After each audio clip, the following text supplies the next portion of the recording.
après avoir abrité le sommet, l'avant-dernier sommet, nous avons pensé, dans le cadre de l'organisation étatique, quand on nous a confié le secteur de la francophonie, de réfléchir sur la manière de consolider davantage cette perception étatique de la francophonie. C'est pourquoi nous organisons au mois de novembre, les 20, 21 et 22 novembre, en compagnie d'autres partenaires, dont l'ARTP, un forum qui aura pour thème central l'apport du numérique comme facteur d'intégration des peuples. Un des objectifs, c'est de faire en sorte que Dakar, ou le Sénégal, ait son activité une fois tous les 2 ans. Une activité principale où, comme on dit, la réunion, si on prend le cinéma, les rencontres cinématographiques de Carthage ou les rencontres cinématographiques de Cannes, que dans le monde francophone, qu'on puisse dire le forum francophone de Dakar. Ça, c'est un objectif important.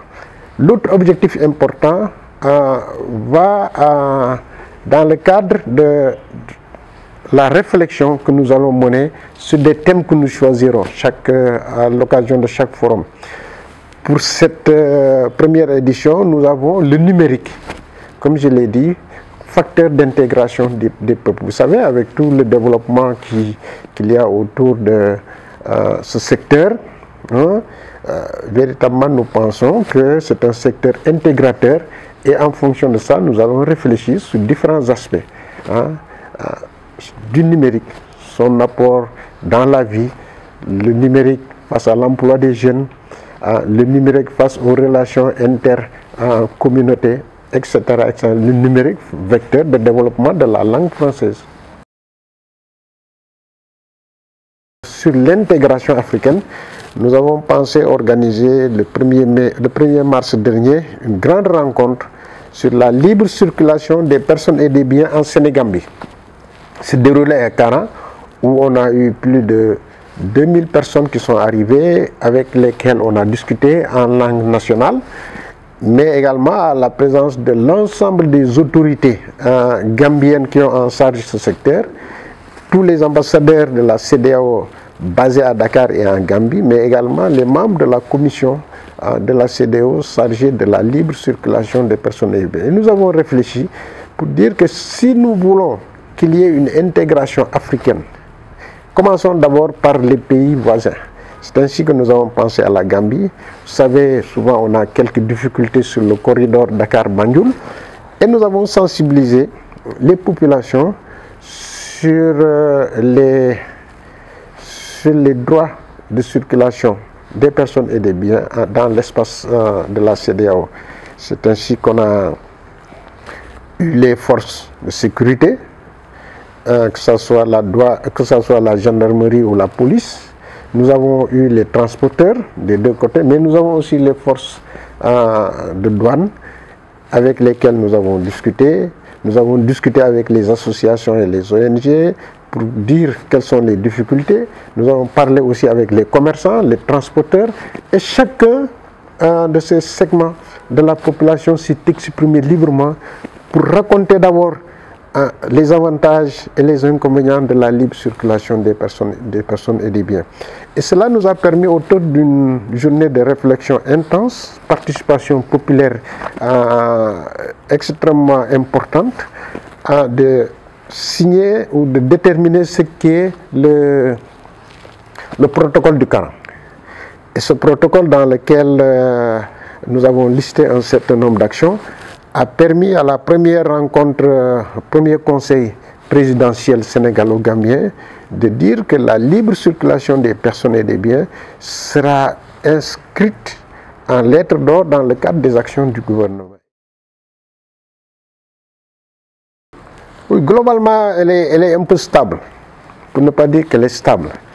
Parce que quand il y a eu ces problèmes, la CEDEAO a demandé au Sénégal, dans le cadre d'un certain nombre d'accords, d'intervenir. Et le Sénégal est intervenu à travers l'ECOMIG. Je crois que donc à ce niveau, il n'y a pas de problème majeur. Il y a la stabilité grâce à l'intervention de l'armée sénégalaise, intervention qui a été sollicitée par le président de la commission de la CEDEAO à l'époque, M. Dessouza. Mais du point de vue des relations interétatiques, là, il n'y a pas de problème majeur. Vous avez vu que le président Barrow et le président Macky Sall sont en osmose sur un certain nombre de grands dossiers. Maintenant, au niveau du voisinage avec le Mali, bon, je crois que je touche du bois depuis un certain temps. Tous ces problèmes qu'il y avait entre transporteurs le long du corridor sont en train de disparaître parce qu'il y a toujours des rencontres d'information, des rencontres de sensibilisation, des rencontres de conscientisation entre les différents acteurs. Le corridor est maintenant un corridor normal, comme celui de la Gambie est un corridor normal.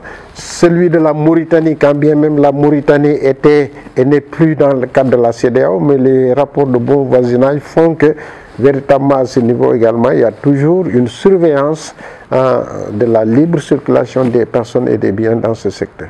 Maintenant, sur la Guinée et sur la Guinée-Bissau, là également, il y a moins d'un mois, nous avions fait un déplacement pour visiter des postes frontaliers entre la Guinée-Bissau et le Sénégal. Mais je crois que donc, du point de vue de l'intégration africaine, bon, il y a quand même une amélioration sensible sur la libre circulation des personnes et des biens, mais également sur la coopération. Mais ça montre que le Sénégal est un pays où la démocratie joue pleinement son rôle. Qu'il y ait une multitude de candidatures, mais c'est bien. Mais notre candidat qui est le chef de l'État, bon, nous allons déployer notre énergie autour de son programme, autour de la conscientisation du peuple sénégalais. Vous n'avez pas peur quand même? Non, on n'a jamais peur. Un Ndiaye n'a jamais peur. Et ce sera au premier tour, selon vous? Avant midi. C'est une situation que nous constatons, une situation difficile, que l'État est en train de juguler. Vraiment, beaucoup d'améliorations ont été faites et je crois que poser la question au ministre de l'Hydraulique qui vous dira techniquement les solutions à envisager. Mais l'inscription de Karim sur les listes électorales, c'est du ressort du ministère de l'Intérieur en charge des élections. Le procès qui est en cours, c'est une question pendante sur la justice. En tant que citoyen, je n'ai pas à donner un point de vue là-dessus, a fortiori en tant qu'homme de l'État. La justice suit son cours.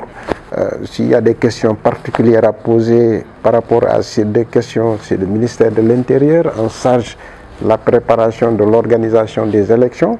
Si c'est pour le dossier Khalifa Sall, c'est le ministre de la Justice qui suit ces problèmes-là.